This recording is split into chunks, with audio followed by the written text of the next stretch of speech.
Palmeiras com P maiúsculo vence em Porto Alegre 1-0 para cima do Internacional.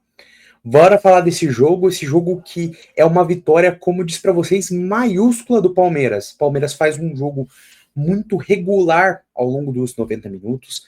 Desde os primeiros minutos já fazia boas jogadas, já criava chances de perigo, mas foi um jogo tão equilibrado que poucas finalizações de fato perigosas saíram do jogo. E quem acabou aproveitando foi o Alviverde, com o gol do Facundo Torres, numa bonita jogada trabalhada pelo Richard Rios, que até gerou certa polêmica, porque o Richard Rios tem um contato com o lateral do Internacional antes de cruzar a bola, então foi um pedido de falta, mas o árbitro não deu nada, segue o baile e acabou gol palmeirense. Palmeiras que ainda no jogo teve bastante chances, teve com o Estevão fazendo uma boa finalização, teve um gol impedido, um gol que foi anulado pela arbitragem, muito bem anulado, mas que seria o 2-0 ali com uma certa tranquilidade. Paulinho estava mal posicionado, mas um Palmeiras que jogou maiúsculo do começo ao fim do jogo. É um time que,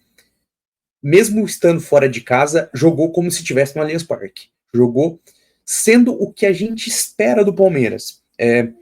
Que o time do Palmeiras é um time bem resultadista, isso a gente já sabe, até ao longo do trabalho do Abel Ferreira. É um time que foca muitas vezes em jogar feio, mas fazer o 1-0, fazer o 2-0. Um time que tem uma grande constância e uma constância acima de tudo de resultados. Quase sempre tá ganhando, quase sempre tá pontuando, por mais que o desempenho não seja tão satisfatório de qualidade do visual do jogo. Mas hoje o Palmeiras foi dominante do começo ao fim, foi maiúsculo do começo ao fim. Mesmo tendo menos posse de bola que o Inter na partida, teve as melhores chances sobre aproveitar muito bem o jogo e não sofreu grandes riscos. Com esse gancho, eu puxo pro lado colorado do jogo.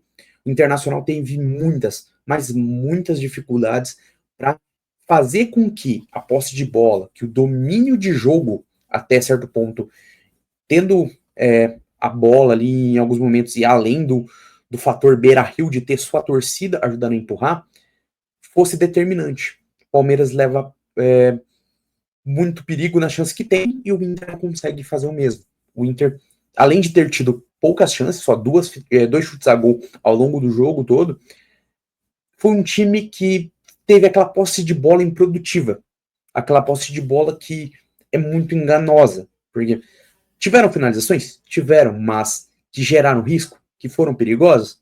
A maioria chegava muito fácil ali pro Everton. Senti falta de um Ener Valencia sendo mais protagonista dentro do jogo, até o próprio Alan Patrick arriscando algumas chances ali, mas o Inter que nitidamente prova que é um bom time, prova que é um time qualificado, prova que é um time que sabe fazer um futebol muito interessante. O problema é que no jogo de hoje o Inter não apertou o gatilho quando precisava. Acabou que o Palmeiras apertou e foi decisivo no jogo.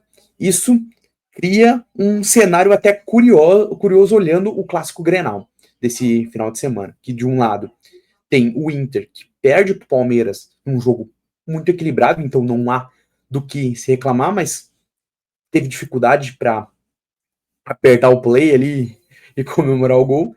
Do outro lado, o rival vem de uma goleada, vem de um amasso contra o Mirassol e uma saída de técnico, isso que Kelvin Polassi comentará na hora do Grêmio aqui no canal.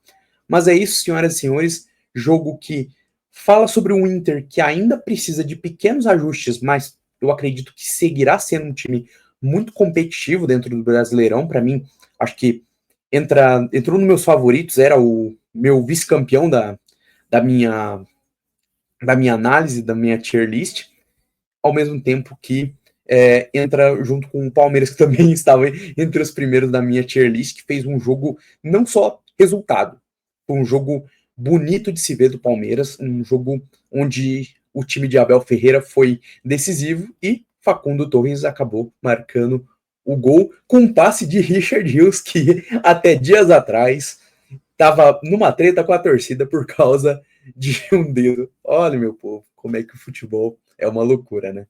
Mas é isso, galera. Gostou do nosso vídeo? Já deixa o like, já se inscreva no nosso canal. Tem muito conteúdo aqui de Brasileirão, de Libertadores, de Copa do Brasil. tudo que vocês quiserem acompanhar, vocês sabem que aqui na Hora do Jogo tem as nossas resenhas. Como eu já disse para vocês, tem o Hora do Grêmio com o Kelvin, vai falar desse Grêmio e Mirassol, bem problemático para os gremistas. Tem os Hora do Atlético lá, infelizmente, na Série B, com este que vos fala. E também tem bastante conteúdo de análise, tem bastante conteúdo de resenha e muito bom humor sempre. Tamo junto, galera. Se inscreva no canal e deixe seu like.